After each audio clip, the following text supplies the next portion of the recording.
Could you imagine roast pork without crispy skin? I know it's hard, isn't it? But I want you to imagine something different. I want you to imagine crispy skin pork 3 different ways, like sort of everyday crispy skin pork perfection, which you would see in a really good bistro, for example. And then I want to show you sort of stuff that top restaurants do, which is a step up. And finally, I want to show you crispy skin pork like you would see it in a 3 Michelin star restaurant. Now this video, I promise you, will send you into crispy pork skin heaven. And I will teach you every secret that you need to know to perfect your crispy skin pork at home. So my name is Walter Trapp. I used to manage and run some of Europe's best restaurants, and today I run my own cooking school.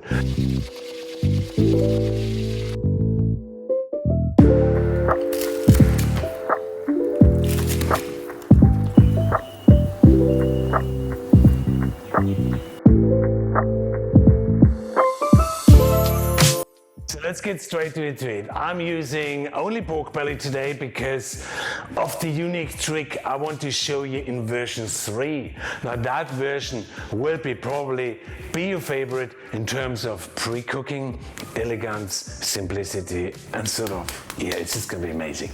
But what I show you today works for any pork cut. So first version is the everyday crispy skin pork, where you're gonna have a straight, clean sheet of crispy pork skin. You get a piece of kitchen paper, you soak it in cheap white vinegar. Nothing fancy in terms of vinegar, as it could contain leftover sugars and that could literally burn later on, you know.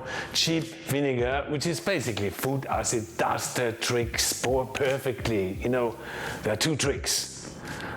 The first is it will draw out the moisture of the skin, and it will get the skin drier. The second thing is it gives the skin a slightly acidic flavor note, which will round up the flavors of the fat in the meat.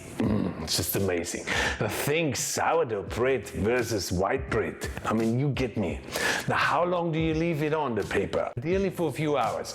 So you can place the pork covered with the paper into the fridge, but if you don't have the time, then just rub a bit of vinegar into the skin. It will be just as good. Heat. Now it needs to be very high heat. So switch your oven on to 220 to 230 degrees Celsius, so 428 to 446 degrees Fahrenheit, and of course that is fan force. Now that is a very aggressive heat, you think. Well, true, but you need that. But at the same time, the heat is too aggressive for the meat, so you need to protect the meat side underneath from drying out or from getting rubbery. You do that by placing some vegetable trimmings like pumpkin skins, potato skins, onion skins. You place that underneath. It doesn't really matter what it is, just don't put anything good underneath because it will go to waste. The vegetables, of course, they contain a lot of moisture and it will not allow the meat to get brown and reach a temperature above 100 degrees Celsius or 220 degrees Fahrenheit. You know, it keeps the meat temperature low and it keeps the juices in the meat, while the dry aggressive heat on the top can pound the skin to perfection. And then, of course, some nice cider. Oh, no. That does not go into the tray in case you thought so. No. You're much better off drinking that cider or wine or whatever is yourself. So good, pork and cider. Oh, great. I mean, the worst thing I could have done here is to pour the cider into that pot, or in fact, any liquid into that tray or pot. I mean, it would never ever get the skin crispy because it will literally just boil your skin. How? Well, the steam of the liquid in the tray will start to evaporate.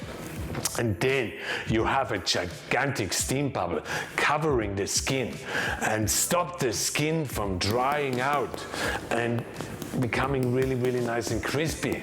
Now, if you pour that liquid around, the skin will literally just become gelatinous, soggy. Try it and thank me later because it never works. Okay, pork onto it, vinegar paper off. You see, that's why you never ever want to score your pork skin either. Why? Well, the moisture can escape quicker during cooking when it turns into steam. And the salt will literally go into the cracks and it will over salt the meat as well. And then you put the salt in it, it's lots and lots of it. And if it's a round piece, you just rub a lot onto it, and the vinegar will help you with the sticking.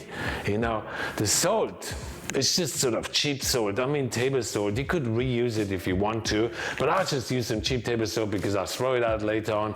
Now understand that salt and collagen and fat do not mix, and the salt struggles to get into that collagen and into the fat and into the skin. So the pork skin will actually not taste salty at all.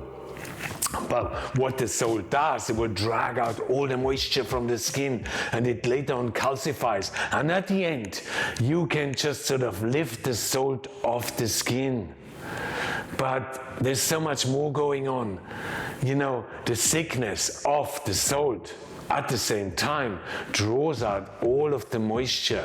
And it does not allow the skin to develop bubbles or blisters, resulting in a sort of a really nice, compact, straight sheet of pork skin.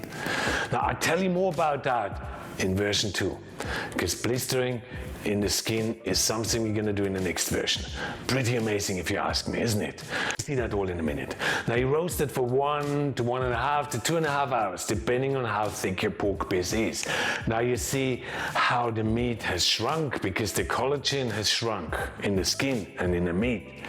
At the same time, the salt protects the skin from burning or from throwing blisters, from bubbling up. Absolutely great. And then you take the salt off carefully. If the salt sticks a little in the center of the pork piece, don't worry, don't force it. Just put it back in the oven, cook it a little longer. It will eventually disconnect. So just be a bit more patient.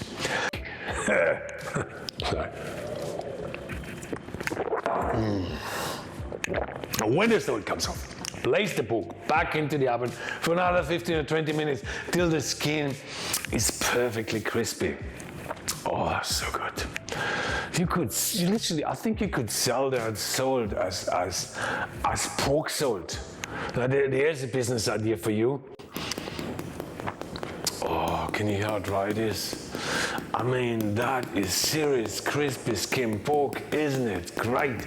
Now cutting it, you're gonna have to do that a bit differently because there's no way you can cut through that hard skin and get the meat perfectly cut too. So what you have to do, you have to remove the skin, you cut the meat separately, and you could now infuse the meat with some amazing yummy sauces like a barbecue sauce or mustard or whatever else you want. And then you turn the skin around and you cut the skin from inside out, and in that way it will not break. So, can you see that? It's a nice piece of pork, a nice piece of skin.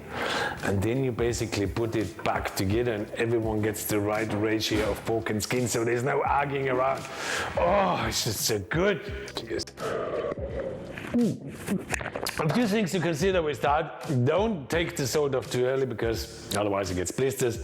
And all the stuff in the tray are going to be pretty burnt. So soak it for an hour or so and basically will just get clean by itself. Now version number 2, place the pork into a pan just as we did before, and you can add some flavored oils like truffle oil, sesame oil. And then just cover it with tin foil and off into the oven at a temperature of 82 to 85 degrees Celsius or 179 to 185 degrees Fahrenheit. For how long? Well, 6 to 8 plus hours, depending on how big your pork piece is. And don't worry, you cannot overcook it. In case you're worried, longer is better. When it's ready, you remove the tray, you dry the meat and you dry the skin because you're going to deep fry it, or in my case, shallow fry it, to soften the skin, to pound the elastin in the skin. The collagen, that has broken down, it's no problem. But the elastin is still tough and that keeps the skin sort of hard and spongy. So check out my video on beef burgundy, where you learn a bit more about collagen and elastin and all that other stuff. It's a really good video. Check it out. What fat did I fry my pork in? Come on. You know I'm authentic.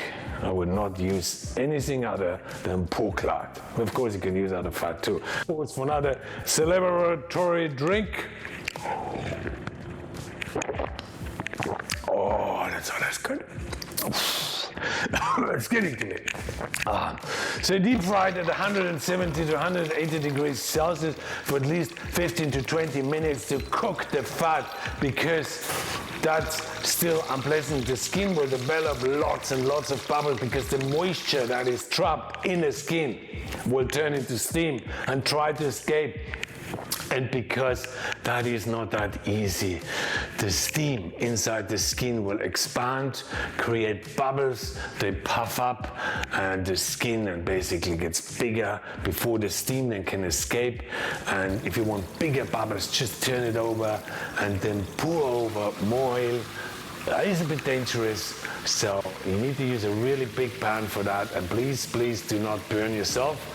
And look at the amazing airy blisters that fluffy pork skin got. I mean, yum.